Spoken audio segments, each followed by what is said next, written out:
Hello everyone, here's the next few questions from paper 1 for Edexcel from 2020. Okay, it says express sin x adds 2 cos x in the form r sin x add alpha. So the first thing is, in the formula booklet we're given the addition formulae, okay, for sine of a add b. So I like to start this question, again there's different ways various teachers do it, but I like to start by writing r sin x add alpha is r sin x cos alpha add r times by cos x sin alpha. So just getting that directly from the formula booklet which we're given. Then the next thing is, I like to write underneath the thing that we're trying to write in that form. So the sin x to cos x. I then compare and see what we've got. So we've got sin x there and there. So that means that r cos alpha must be 1, because you have to imagine that that's times by 1. I can see over here I've got cos x and cos x, so that means that r sin alpha must be 2. So we've formed 2 equations. Now once we've formed those 2 equations, the first thing we do is divide the 2 equations by each other to get an expression for tan. So this equation divided by this equation, the r's cancel, and we have tan alpha is in this case going to be 2.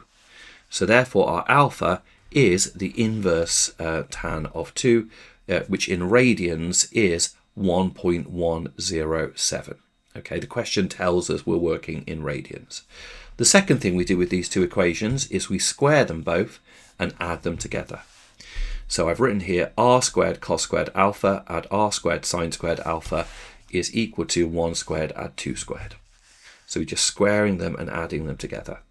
So then you imagine that r squared has come outside the brackets, leaving cos squared alpha add sin squared alpha, which is 1.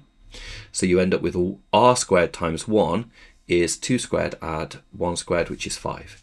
So therefore r is root 5.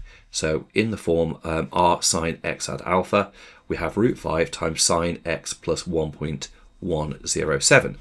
That's our part A done for 3 marks. Part B, it says the temperature theta inside a room on a given day is modelled by that equation there, where T is the number of hours after midnight. Using the equation of the model and your answer to part A, deduce the maximum temperature of the room during this day. So in this part B, we've always got to find the link that there is between the part A and the part B. And let's have a look. We can see that we have got sine plus 2 cos x in the question.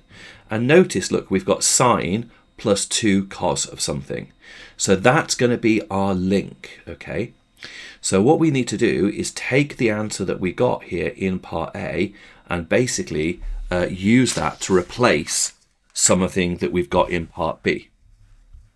Now what that means is that the expression in part B, the sine of pi t over 12 minus 3 plus 2 cos of pi t over 12 minus 3 gets replaced by the result from part A, except that the x has been replaced by pi t over 12 plus 1.107. Okay, so we can basically see that that's... Now I personally think that's not the easiest thing in the world to spot myself, but nonetheless that's what they're expecting us to do.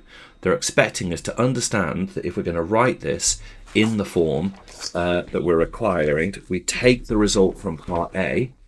So we take this result from part A, that the fact that this can be rewritten as this, and use it to replace it. The thing that I think is a little bit tricky is knowing which bits match up with which and how do you know what's going on. A little bit tricky, I think. But nonetheless, the x has been replaced by the pi t over 12 plus 1.107. And then we've got this minus 3 there, which is there in the question anyway. Okay. And I think what would be I'd say that my logic for doing that is, yeah, just because we've got sine of x in the original question, so we need to think of all of that as our x. But yeah, a little bit tricky. Okay, so there we go. Now, we need to work out the 1.107 take away 3. And that is going to be our expression there that we've got for theta. And the 5 is just there from before.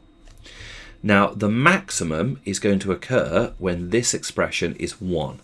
When students are first learning this, this is the little bit of a tricky thing. when that equals 1, because remember that sine can only be between 1 and -1. So when sine is at 1, that's when this expression will be its maximum. So therefore the maximum is going to be 5 add √5, okay, which you could write as a decimal, but they will accept either. So that's our part B for 1 mark. Now, part C, it says find the time of the day when the maximum temperature occurs, giving your answer to the nearest minute. So if we draw our sketch of sine, we can see that the first maximum occurs when theta is pi, or rather when t in this case is pi/2. So what we need to do is set the expression that we had there inside the sine equal to pi/2. So we then work this out, we rearrange this expression to make t the subject, and it turns out that we get 13.231. So that means it's 13.2 hours after midnight. But it says give your answer to the nearest minute, so we need to take our 2.231 and turn that into minutes, and we do that by timesing by 60. So it is going to be 14 minutes to the nearest minute, but if we want to give it in terms of so that's 14 minutes to the nearest minute when we take that bit. So the answer is it's going to be at 13:14, or this is probably a better way to write it, 13 hours and 14 minutes after midnight. Okay, so that's how we would do question 6. Mostly okay, little bit of a tricky knowing how to sub in, I think, in that part B, not particularly nice. What's the next one? Okay, so figure 1 shows the sketch of a curve with the equation y equals f of x and a straight line L. The curve C meets L at those 2 points as shown. The shaded region R is bound by C and L given that it's a quadratic function and that -213 is the minimum point of f of x. Deduce the inequalities to define R, 5 marks. Now, I do think this is quite a tricky question as well. First of all, let's think about the line, okay? So if we're going to define an inequality, we could really do with knowing the equation of the line and the equation of the curve. So first of all, let's think about the line. So the generic equation for a line is y equals mx plus c. We can see that we've got the y-intercept here, so we know that c is 25. Okay, we don't know the gradient, however we do know that the point -213 lies on the line, so we can sub in that point together with the y-intercept to find the gradient, and that gives us the full equation of the line. So we find out that the full equation of the line is 6x add 25. That's not too bad, that bit. The next bit that's a little bit trickier again, I think, is finding the equation of the curve. Now, they've given us the coordinate of the turning point, and they've made a point of telling us that the -213 is the minimum turning point. So therefore, we can start off by writing the general equation of a curve, but in the completing the square format. Now, why have I chosen to do that? Because the question's given us some crucial information about the turning point. So we have got, that's our expression there for a completing the square. So let's kind of write it down like this. I've written it as y equals a. So its first thing is notice that the turning point is, the x coordinate is at -2. So that means in the brackets it will be +2 in the equation. Okay. So that's what we've got so far when we sub in the turning point. We know that that is 2 there. We also know that the point 0, 25 lies on the curve, so we can sub that in. So y is 25 when x is 0, so that gives us an equation 25 equals 4a add c.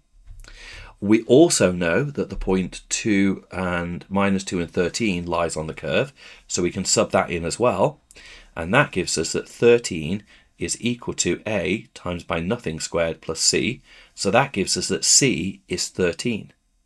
So now that we know what c is, we can go back to this equation and work out what a is, and we find out that a is 3. So we've got the full equation of the curve, y is equal to a x add 2 all squared add 13. Personally, I think that's a little bit tricky because I think a lot of people would not immediately realize that this was the format that we should use. That's going to be really helpful. I'm sure there's other ways you can do it, but that seems like to be indicated.